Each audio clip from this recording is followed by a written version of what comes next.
Hello friends, welcome all of you. In the last video, we learned determiners from the topic 2.5, that is the review, book review, and the book review of R.K. Narayan's book. And what is the name of the book? The name of the book is Swami and Friends. Now, my dear friends, we have to start with the lesson, and while you are learning the lesson, लक्षामध्ये ठेवायचं जे मी या टॉपिकच्या सुरुवातीला first व्हिडिओमध्ये सांगितलं होतं की आपल्याला कुठल्याही बुकचा जेव्हा रिव्ह्यू लिहायला विचारला जातो तेव्हा रिव्ह्यू हा कशा प्रकारे लिहिला जातो. एक पक्की डोक्यामध्ये गोष्ट लक्षात ठेवायची, review it is not the summary. रिव्ह्यूमध्ये समरी अपेक्षित नसते, शॉर्ट स्टोरी एक्सपेक्टेड नसते. मग आपल्याला रिव्ह्यूमध्ये नेमकं काय लिहायचं आहे, कशा प्रकारे लिहायचं आहे, याचं एक आयडियल एक्झाम्पल या बुकमध्ये आपण हा लेसन बघूया. Swami and friends by R.K. Narayan 2.5. हे Swami and friends by R.K.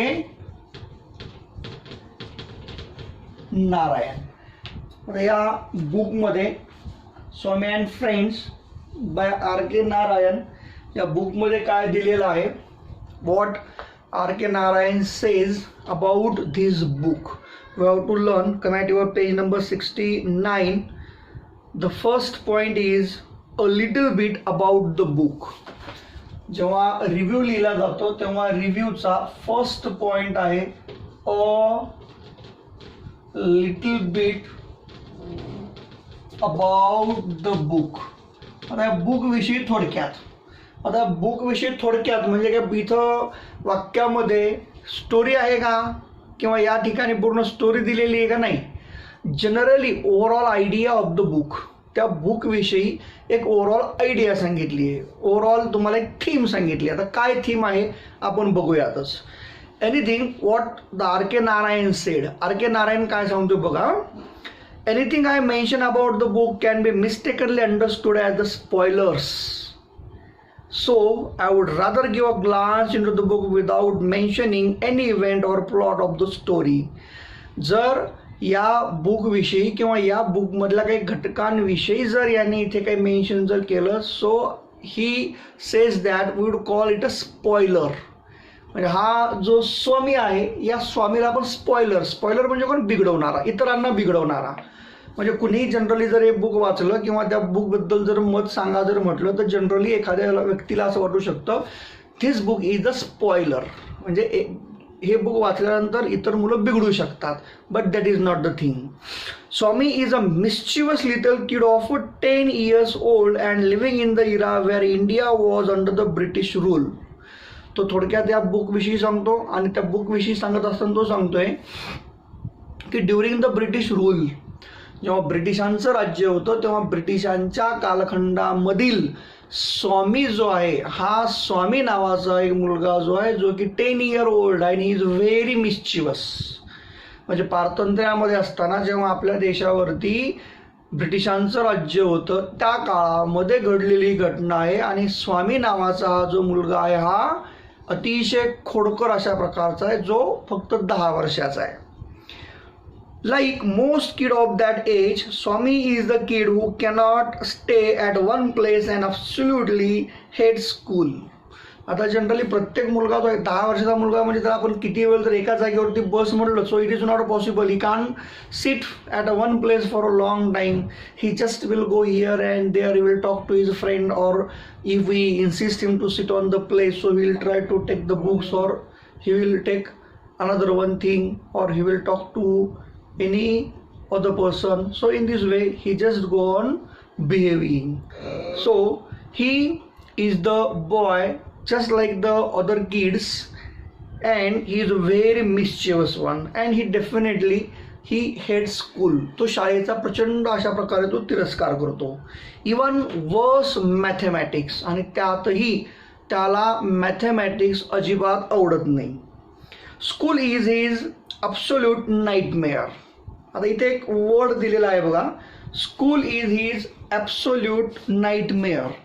आता आपण जेव्हा नाईटमेअर हा वर्ड घेतो, नाईटमेअर कशाला म्हटलं तर what is the meaning of nightmare? NIGHTMARE. तर आपण अतिशय वाईट स्वप्न असं म्हणूया. School is his nightmare. Nightmare म्हणजे अतिशय दुःस्वप्न, अ व्हेरी फ्रायटनिंग एक्सपिरियन्स, म्हणजे खूप वाईट भयानक अशा प्रकारचं स्वप्न. मग एक अतिशय त्याला जेव्हा स्कूलविषयी विचार निघायचा किंवा त्याबद्दल तो जेव्हा विचार करायचा तेव्हा त्याला प्रचंड अशा प्रकारची भीती वाटायची. Anyway, the story unfold around the happening of the kid and how he constantly gets into the trouble and gets a good beating from his father. या स्टोरीमध्ये अनफोल्ड म्हणजे अनेक गोष्टी अशा प्रकारच्या सांगितलेल्या आहेत की त्याच्यामध्ये तो कशा प्रकारे अडचणीमध्ये अटकतो आणि अडचणीमध्ये आल्यानंतर त्याला त्याच्या वडिलांकडून कशा प्रकारे मार भेटतो, पनिशमेंट भेटते. आता एक लक्षात घ्या, या बुकमध्ये कुठेही मग त्याने काय केलं, कशा प्रकारे मुलांच्या खोड्या काढल्या, त्याला वडिलांनी काय केलं असं दिलेलं नाही आहे. जनरली फक्त एवढं सांगितलं की in his life many times he gets in the trouble and in all this trouble is a father punished him. त्यानंतर Swami is a talkative little kid and thinks that is his way of facing life, talking himself out of everything. So as he is the very mischievous one, as far as his nature is concerned, he is a very bold. अतिशय धीट अशा स्वभावाचा आहे. He is ready to face each and everything. प्रत्येक गोष्ट जो आहे तो face करायला त्या ठिकाणी तो तयार आहे आणि प्रत्येक गोष्टींचा सामना तो तेवढ्याच धाडसाने तेवढ्याच पण तो समोर येऊन करतोय. तेव्हा ही इज व्हेरी टॉकेटिव्ह, तो अतिशय बोलका आहे. ही इज व्हेरी मिस्चिवस, अतिशय खोडकर आहे. मग खोडकर म्हणला की तो बडबड करणारा आलाच, बोलणारा आलाच, म्हणून तो खोडकर पण आहे, तो बडबड करणारा पण आहेच आहे. आणि असा जरी असला but he does learn the truth the harsh way. मग आता प्रत्येक वेळेस त्याला एखाद्या घटनेमधील सत्य जे आहे हे मात्र खूप वाईट पद्धतीने कधीतरी मार खाऊन कधी पनिशमेंट करूनच त्याला मात्र मग त्याचं चूक आहे की बरोबर आहे त्याने केलेलं कशा प्रकारचे हे मात्र त्याला थोडंफार हार्श वेनेच माहिती व्हायचं. As many teens back then all he wants to do is play under the sun. इतर सर्व मुलांप्रमाणे आणि खोडकर मुलगा आहे, मॅथमॅटिक्स आवडत नाही, स्कूल आवडत नाही, म्हणजे त्याला कुठल्या गोष्टी आवडत असणार आहे, ऑब्वियसली खोड्या करायच्याच आवडत असणार आहे. आणि मग याला कोणकोणत्या गोष्टी आवडतात बघा. He like to play under the sun म्हणजे बाहेर उन्हामध्ये उघड्या मैदानामध्ये खेळणे. किक समथिंग म्हणजे चालता चालता काहीतरी दिसलं की त्याला लात मारणे, कशावरती देखील ठोकर मारणे. So kick something. Climb a tree झाडांवरती चढणे. त्यानंतर ब्रेक समथिंग काहीतरी दिसलं उगाच फोडायचं, एखादा लाईटच फोडणे किंवा काहीतरी बलून्स फोडणे किंवा आणखी काय असतील तर त्या कुठल्याही गोष्टी ज्या असतील त्या फोडून टाकणे. त्याच्यानंतर harass somebody unlike the kid today. Harass somebody हे सर्वात महत्त्वाची गोष्ट आहे कारण खोडकर आहे. मग खोडकर म्हटल्याच्या नंतर आपण खोडकर नेमकं कुणाला म्हटणार, कोणत्या प्रकारच्या किंवा कोणत्या मुलांना आपण खोडकर म्हणून संबोधणार तर he is very mischievous because he like to harass somebody. म्हणजे त्याला दुसऱ्यांना हरॅश करायला आवडतं, दुसऱ्यांना त्रास द्यायला आवडतं. म्हणजे उगाच कोणीतरी काही म्हटलं किंवा कोणीतरी समोर आला तर त्याला काहीतरी बोलायचं किंवा काहीतरी त्रास द्यायचा किंवा काहीतरी टोचवायचं किंवा काहीतरी कुठल्या तरी खोड्या काढायच्या आणि अशा प्रकारे तो नेहमी वेगवेगळ्या प्रकारच्या तो खोड्या काढायचा. This in fact was the life of a typical boy growing up. Technology isn't a big in the kids' life. All they want is to play hawk. To play hawk. आता ही एक महत्त्वाची फ्रेज दिलेली आहे. To play havoc. आता हे to play havoc काय meaning होतो to play हॅवॉकचा? To prevent normal function and cause damage. To prevent normal function and cause damage. Generally तो कुठल्याही प्रकारच्या नॉर्मल फंक्शन्स जे आहेत म्हणजे सर्वसामान्य जी कामं आहेत ती साधे कामं तो कधीच करायचा नाही. प्रत्येक वेळेस त्यानं जे काही काम केलं आहे त्या कामामधून काही ना काहीतरी डॅमेज म्हणजे काहीतरी कुणाला तरी त्रास दिल्यासारखं व्हायचं आणि तो दुसऱ्यांना तो त्रास द्यायचा आणि त्रास देतोय म्हणूनच तर असं म्हटलेलं आहे की he is a very mischievous boy. In what ways is a Swami a typical boy in the growing years. आता हा टिपिकल बॉय कशा प्रकारचा एक विशिष्ट प्रकारचा मुलगा आहे. मग हा विशिष्ट प्रकारचा मुलगा कशा पद्धतीने किंवा तो एका वेगळ्या प्रकारच्या लेवलला जाऊन तो कशा प्रकारे खोड्या करतो किंवा नेमकं काय केलं जातंय हे यामध्ये.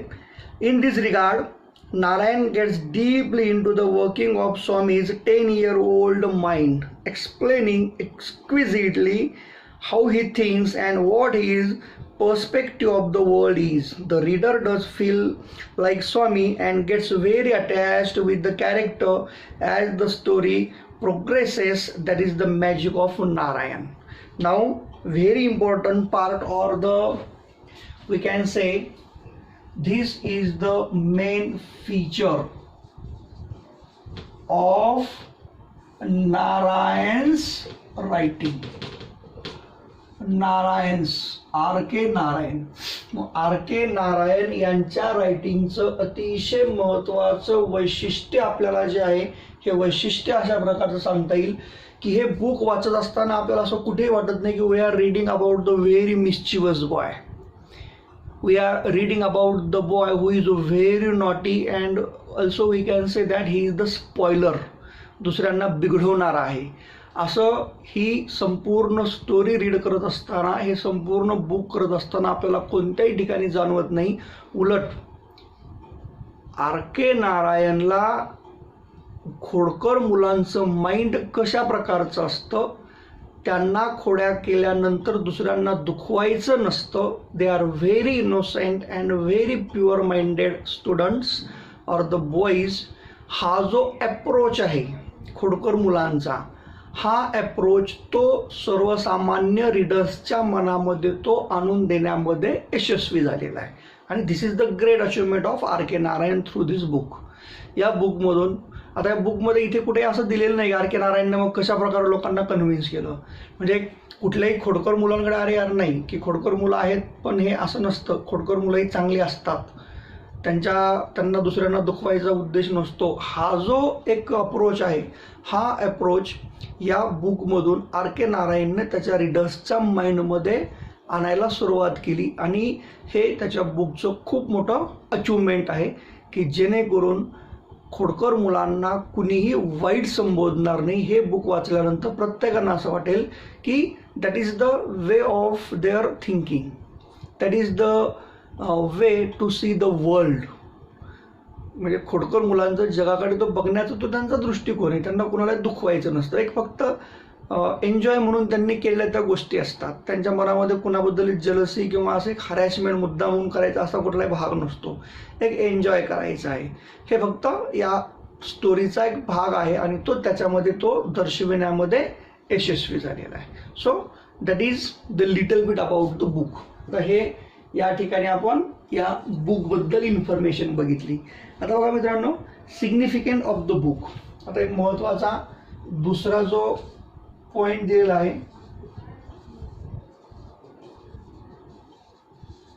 Significant of the book. The significant of the book, significant it means importance. So the significance of the book, significant means importance. So the importance of the book, म्हणजे या बुकचं इम्पॉर्टन्स काय आहे किंवा या बुकचं इम्पॉर्टन्स कशा प्रकारचे, व्हॉट इज द इम्पॉर्टन्स. आता बघूया आपण याच्यामध्ये what is the significant. Swami and Friends by R.K. Narayan is not merely an interesting read that could be enjoyed from the top to bottom. म्हणजे हे पुस्तक फक्त टॉप टू बॉटम प्रत्येकाने enjoy करायलाच पाहिजे एवढंच नाही आहे. But the work attributes a lot of literary value even if it is the teen book. आता लिटररी व्हॅल्यू जे अनेक वेगवेगळ्या प्रकारचे जे काही स्कॉलर्स आहेत किंवा PGचे स्टुडंट्स आहेत, ग्रॅज्युएट पोस्ट ग्रॅज्युएट स्टुडंट्स आहेत, त्या स्टुडंटसाठी जे लिटरेचर असतं, वाङ्मय असतं, ज्याच्यामध्ये की काही लिटरेचरचे अतिशय डिफिकल्ट कन्सेप्ट असतात, अशा प्रकारचं ते बुक आहे. मात्र though it is the teen book, जरी मुलांसाठीचं पुस्तक असलं तरी देखील या पुस्तकाला अतिशय व्हॅल्यू आहे, कारण that is not the just teenagers book but it has some literary values. याला काही लिटररी व्हॅल्यूज सुद्धा आहेत. Swami and friends is a good read for the kids and teens alike. सर्वांसाठीच एक बेस्ट बुक आहे. Also, the book is widely used in the Asian continent as a study text for the students who study literature as a subject at schools.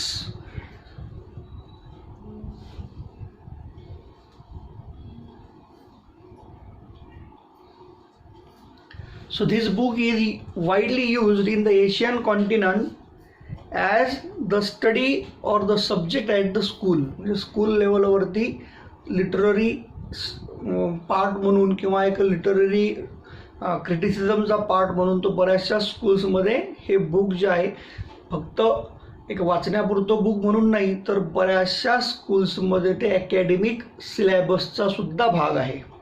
That is the importance of the book. This does not mean that book is the filled with the heavy grammar and technical jargon. Technical Jordan, आता शाळेमध्ये अभ्यासासाठी book आहे म्हणजे त्याच्यामध्ये फार काही अगदी difficult काही कन्सेप्ट्स आहेत किंवा काही प्रोफेशनल्स वेगवेगळ्या प्रकारचे यूज करतील अशा प्रकारच्या काही कन्सेप्ट आहेत, नाही. It is very easy and the grammar what ever is also used in this book that is also very easy. Anyone can read it easily and also more than that anyone can understand it easily. म्हणजे प्रत्येक व्यक्तीला हे book सहजपणे वाचता येईल आणि हे book अतिशय सहजपणे समजेल अशा लँग्वेजमध्ये लिहिलेलं आहे. There is no any kind of technical jargon. म्हणजे कुठल्याही यामध्ये फार डिफिकल्ट अशा प्रकारच्या कोणत्याच कन्सेप्ट ज्या आहेत त्या कन्सेप्ट्स यामध्ये यूज केलेल्या नाही आहेत. So this book is very in easy language. So actually the truth is in the contrary to this. Soumya and Friends is written in such a simple English, it is hard to imagine that it is a work of such a literary genius like R.K. Narayan. The English used in the book is both plain simple without any troubling word for the kids, and also the use of the simple and short sentences adds to the simplicity of the book. If you read the book, so you can't believe that the scholar or the genius person like R.K. Narayan who has written this book in the very simple language. म्हणजे एवढ्या अशा great पर्सनने, एवढ्या great पर्सनॅलिटीने हे लिहिलेलं जे book आहे, खरोखरच त्याने लिहिलेलं बुक आहे एवढ्या सिम्पल लँग्वेजमध्ये, एवढ्या सिम्पल टेक्निकल त्यामधल्या ज्या गोष्टी आहेत सिम्प्लिसिटीमध्ये केलेल्या आहेत. आणि ह्या R.K. नारायणसारख्या ग्रेट पर्सनने एवढ्या सिम्पल लँग्वेजमध्ये बुक लिहिलेलं आहे. हे जनरली आपला या गोष्टींवरती विश्वास बसत नाही. So that is the main thing of R.K. Narayan's book. So the rest of the part, whatever is the remaining part of this stories, we'll learn it in the next video. So till up to the next video, friends, whatever the part I taught you in the part 1, that is of determiner, and number 2, the second one is of the explanation of the lesson, that is little bit about the book and the significance of the book. So solve this part again. Whatever phrases, also whatever words are given, you just point out these all the word and phrases and make the sentences. वेगवेगळ्या प्रकारचे जे phrases किंवा words असतील हे सर्व त्यामधून शोधून काढून लिहा, त्याच्यावरती सेंटेन्सेस बनवा. बाकी इतर पार्ट जो आहे तो आपण या पुढच्या नेक्स्ट व्हिडिओमध्ये बघूयातच. Okay, thank you.